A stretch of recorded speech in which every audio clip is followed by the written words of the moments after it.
Hello, ladies and gents. Romie Reviews here. Please like, comment, subscribe. So here's the thing. I watched How to Get Away with Murder yesterday, and what I can tell you is that how dare they? The show, this is the final season. This is season 6. A lot of our shows, a lot of our black shows are ending with its 6th season. 6 seasons is a long time. It is. But I want more, of course. But this is where we are right now. It's insane because how dare they? How dare they even possibly make it seem like our queen Viola Davis is aka Annalise Keating, aka one of the strongest characters on TV that's ever graced TV screens, period, would be killed off on her own show. It's the show really starts off with so I'm not doing it in order. I did my Empire review, so check that out. All of my reviews are going to be shorter nowadays. Just get in, get out.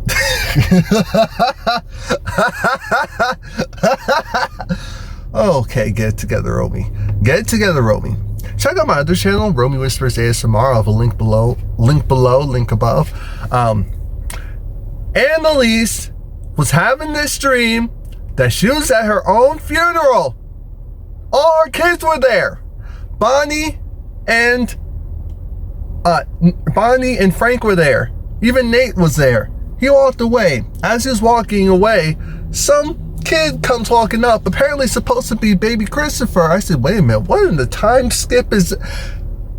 Has a gun, opens up her coffin. I said, Annalise, is casket ready? Okay. And said, die, bitch. I said, wait a minute, what? Annalise is in rehab. She's in rehab. All of this stress and trials and tribulations has caused this woman to go to rehab. Now, at first I thought, the drinking? But then I had to remember, we find out that Emmett was dead. And as far as we know, apparently he really did just have a heart attack, even though it looked like he was foaming at the mouth. I'm thinking this man was killed. He was set up. And I'm like, I really like Tegan, but I don't truly trust Tegan. No, I do not. And she, even throughout the episodes, like, Emmett was my friend. Now she took over his place as becoming a partner. She signed off on his release, sending his body back to London. I guess that's where he's from, even though you wouldn't know because he doesn't have an accent. Whatever. And, or maybe that's where his family currently is. What matters is that she has his position. Nate even questioned her because Nate was trying to figure out, where does Tegan play in this? Did she set him up? And he saw that her name was on the release, so he reached out to her, and she was like, excuse me, that man was my friend, and you are not, so get out. I said, for some reason I don't believe you, but okay. So then when she moves into his office, she sees his glasses that he'd always wear, and she threw it out. She was like, get this trash out. I said, Woo! But she keeps calling Annalise, checking up on Annalise. She was on the call. Annalise that said that she tried to resuscitate Emmett, and now I'm wondering how well did she try to resuscitate him? He was foaming at the mouth, and if she thought it was poison, why was she going to put her mouth in his mouth? And what type of CPR did she do? Anyway. Okay, Tegan. Annalise hung up on her. Annalise dealing with a whole lot that night. It was all too much for her, and because of all of that, Annalise got to drinking, and she kept drinking. But I said, no, Annalise has been drunk before, been stupors, but she's still been okay. No, Annalise went on a bender. Like, I figured it had to have been the case. She went, not only did she drink, she went and she drank, and she drank, and she drank, and she drank. I thought, excuse me, Excuse me, bartender, you're not supposed to keep pouring until the person passes out. But no, she went and she then went. She snorted coke, she snorted, she did MDMA, it might have been mixed in. I heard fentanyl. If I'm not mistaken, fentanyl's mixed in. See, people, aside from just don't do that stuff, you don't know what you're getting. I don't take those chances. I don't care if I know you or not. I don't do that stuff anyway, but even if I did, oh no. Oh no. I at least took all of it. She was dancing with this guy, and at first I thought, oh my God, is he gonna take advantage of her? Is he gonna rape her? I was like, oh my gosh. Thankfully, that doesn't appear to be the case. What appears to be the case is she probably paid him a whole lot of money. He got her really high. She kept snoring line after line after line. He kept doing the line. She kept doing two. He kept doing one line. She kept doing two. And they were dancing, and apparently she passed out / overdose, and 911 was called. And she told Bonnie, because Bonnie was there to support her, like always. And she said, I need help. You need help. We need help together. So she's in this rehab, and her name is Karen. And Karen, I said Karen, not Karen.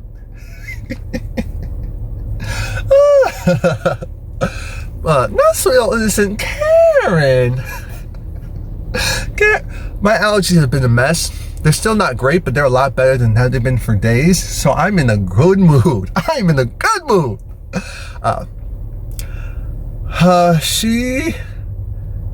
Karen went to this expensive rehab, and they do these different programs. The first one is about just kind of imagining you at your funeral. Annalise did that a little bit too well, and she didn't really want to say what happened. So the first part was to go and eventually acknowledge what happened. So she kind of said, okay, I was there. Other people were there. They didn't like me. They're happy that I was dead. And then the second part was now, because originally she wasn't giving up much. She kept it pretty generic. So everyone called her out on it, and then she went and cursed everyone else out. And they said, oh, so that's the real Karen. So then she started to say all these terrible things about herself. That she thinks she's ugly. She thinks she's a loser. She thinks she's a failure. Failure was the biggest part for her. Failure. There were multiple things that she thought terrible of her, or things that made her feel bad, like mommy or mother, because remember, she's also a son. She's also trying to mother these kids. It's not working out. It's too much for her. She has this really annoying roommate who I kept trying to figure out. I know that actor, and that's why it's bugging me, because I felt like she was on the show before. For a moment, I thought that was Bonnie's sister, but apparently that wasn't Bonnie's sister. And this woman is annoying. She just seems a little too perky and too happy. And eventually we get down to it that there's this exercise where you have to go, and all the negative words you think about yourself, you rebuke them. So you take this baseball bat and you hit them, and you say, you're not this, you're not ugly, you're not a loser, you're not a failure, until you believe it. And so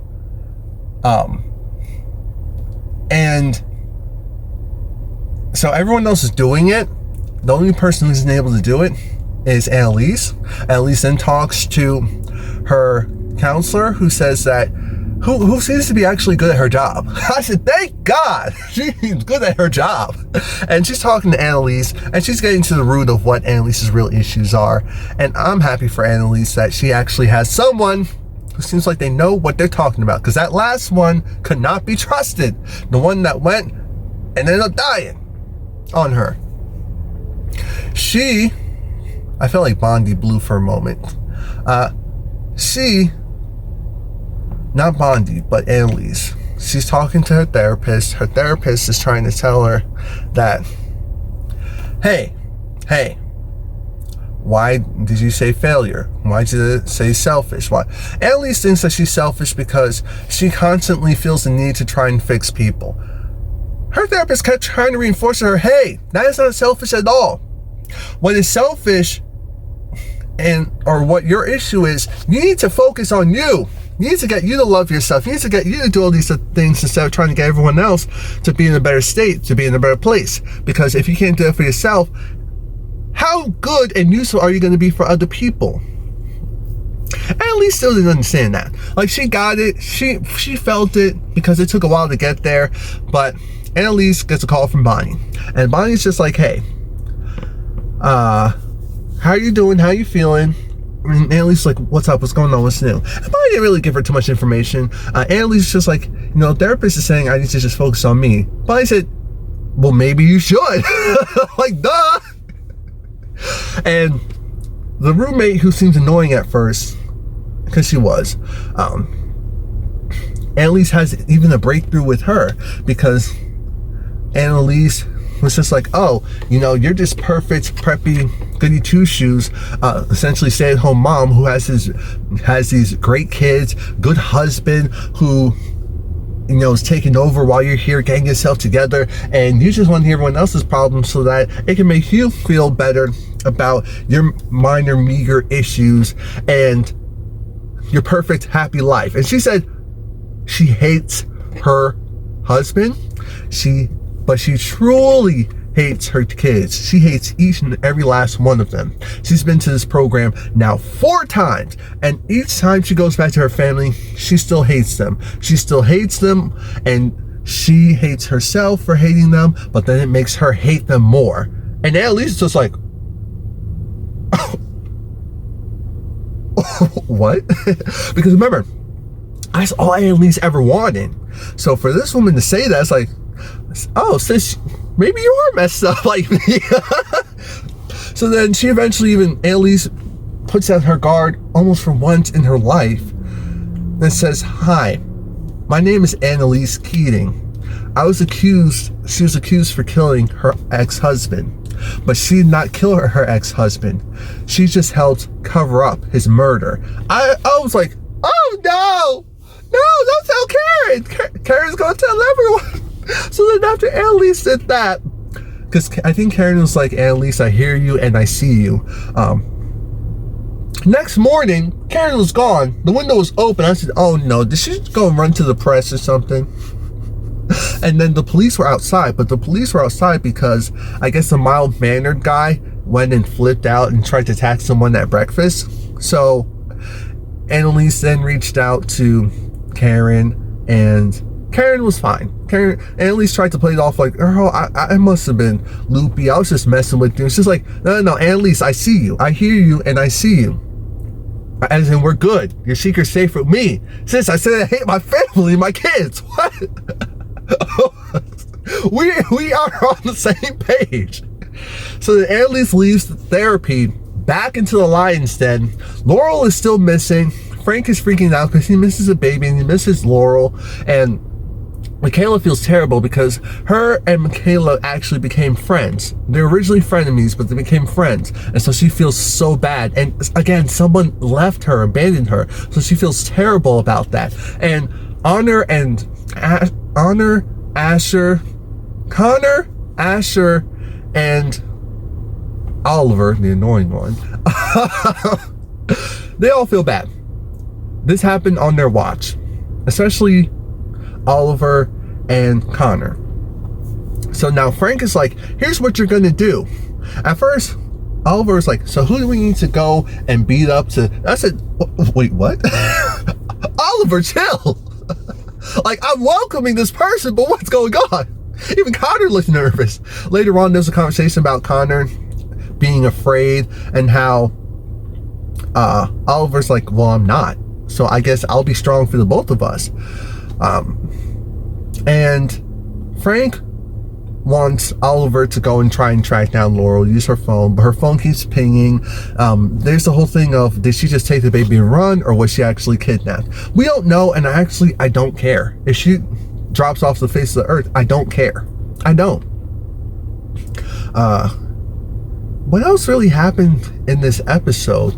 Oh, everyone's talking behind Michaela's back because they know that Annalise knows who Michaela's father is. So now it's coming together why Annalise created this circle of people, because she knew all of these people.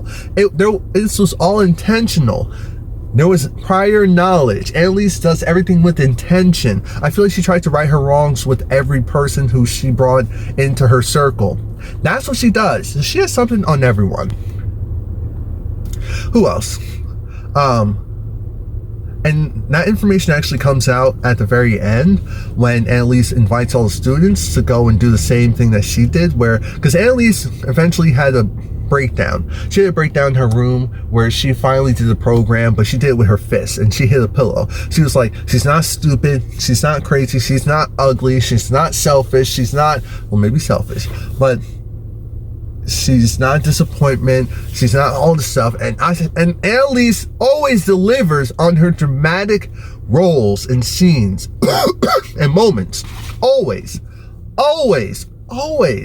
And she had one by one the students, including Oliver, go and say the things that she knows really bugs them. And so one by one, they eventually did it. Even Michaela didn't want to do it because she felt like, let's just go to the police. The police are already there. Bonnie and Frank have the police there talking, trying to find Laurel, because now it's out of their hands. The baby is missing. So they need to report this sooner or later. It was going to become an issue because they do checkups. Come on, people. Let's use common sense. Now,